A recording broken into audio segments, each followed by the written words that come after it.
Meaningfulness. आप analysis करना सुबह से शाम तक किसी दिन बैठ के, संडे को परीक्षा खत्म होने के बाद आप देखेंगे कि 24 घंटे में से अधिकांश घंटे हम नथिंगनेस में जीते हैं। किसमें? नथिंगनेस, निरर्थक बातों में। निरर्थक बातों में अपने आप को व्यस्त रखते हैं, जिसका न कोई और है न कोई छोर है, न कैरियर से कोई लेना है न कैरियर को कुछ देना है। ऐसी बातों में हम व्यस्त रहते हैं, अपने दोस्तों के साथ में, परिवारजनों में भी ऐसी बातें चला करती है जिसका किसी से कोई लेना देना नहीं है, सिवाय चुगलखोरी के।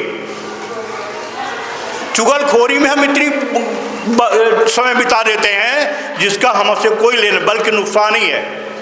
ऐसी चीज़ों को आप कट ऑफ करो जीवन से, जीवन को मीनिंगफुलनेस बनाओ। एक बार की बात है, मैं गया था शेविंग कराने खंडवा में, उसमें मैं पदस्थ था। एक शेविंग की दुकान में गया, दाढ़ी बनाने वाले सैलून की दुकान में। वहाँ पर पहले बहुत सी पत्र पत्रिकाएं रखे रहते थे, बच्चों के लिए, युवाओं के लिए, बुजुर्गों के लिए, सबकी अलग अलग तरह की पत्रिकाएं वहाँ पड़ी रहती थी। मैं गया वहाँ तो एक युवा बैठा हुआ था। उसने बोला, वो मैं उसमें अंकल था, ये बब्बा नहीं बना था, उसके लिए अंकल था उसमें। बोले अंकल की दाढ़ी बना दो।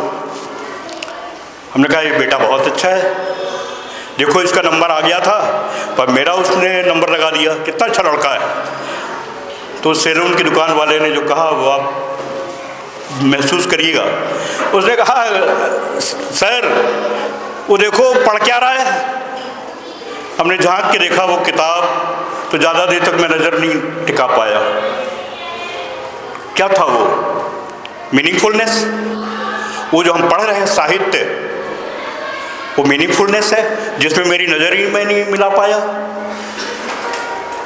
ऐसा कैलकुलेट तो करो जरा कि पढ़ने से लेकर देखने, सुनने, बातचीत करने, इन सबको कैलकुलेट कर दो जी, पता चलेगा 50% टाइम आपके पर डे आप नथिंगनेस में जी रहे हैं, जिसका आपके कैरियर से कोई लेना देना नहीं। इसलिए अपने जीनों को सनई हम एक दिन में नहीं कह रहे हैं, सनई अपने जीवन को मीनिंगफुलनेस में ले जाओ।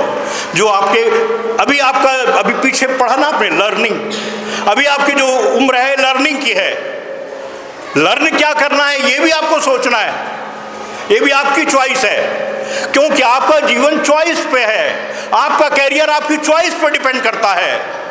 जो सब्जेक्ट चूज कर लोगे वही बन जाओगे ना, इसलिए चॉइस बहुत ढंग की होना चाहिए।